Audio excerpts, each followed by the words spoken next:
How's it everyone, Grant here, welcome back to the channel.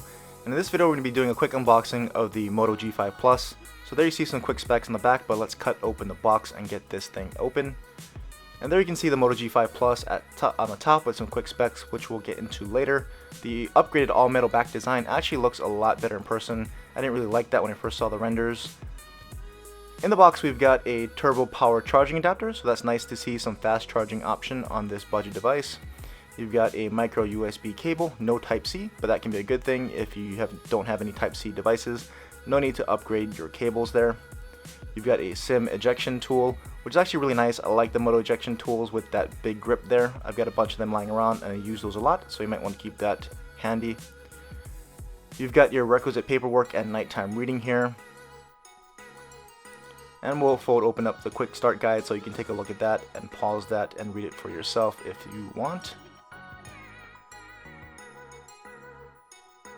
And we'll go ahead and take a look at the device here itself. We'll try to peel off the sticker and power it on and get into the specs. If we can actually take it off here.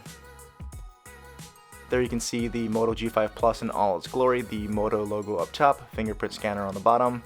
And we'll fire it up and get through the specs. It's got a 5.2-inch IPS LCD display at 1080p, a Snapdragon 625, which should be really powerful and efficient. For memory, it's got 4 gigs of RAM, 64 gigs of storage. There is an option for 2 gigs of RAM and 32 gigs of storage if you want to save some money. The rear camera is supposed to be the star of the show here at 12 megapixels and f/1.7 wide aperture, great in low light, and a big 3000 mAh battery, but wait for it. Hello, Moto.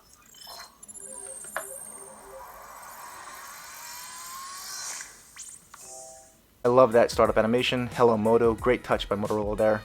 And we'll go into some of the setup, which is a stock Android build by Motorola like they usually do, so we'll breeze through this.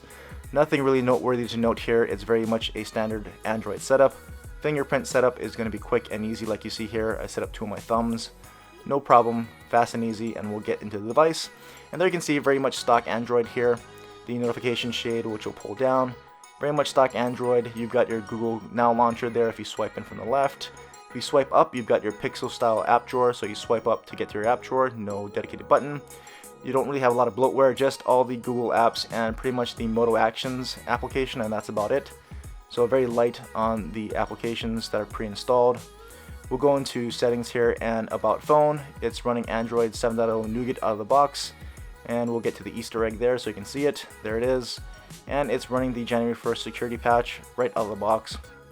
As you can see here, swiping around the interface, very fast and fluid, which is what we would expect from a Moto device, even their G lineup. It's a very great, inexpensive option to get some nice performance. It's a no-frills device. You're not getting a ton of features. You've got some of the additional Moto add-on features, but it's a very great performing device for what you're paying for. Launching apps like you see here, pretty quick out of the box, no lag or stutter. We'll see how it holds up over time, but you can see they're multitasking in the recents, fast and smooth and fluid. So just the overall interface, because of the stock Android interface, is very fast and fluid. The specs are actually really nice too, with that Snapdragon 625 and 4 gigs of RAM. Fingerprint scanner, as you can see here, is fast and accurate. Both my registered thumbs work. No problem, no complaints about the fingerprint scanner there. On the right hand side, you've got your volume rocker and power button. And on the rear, you have that really large 12 megapixel camera sensor. I'm not really sure why it had to be that big. The Motorola logo there is not the classic dimple.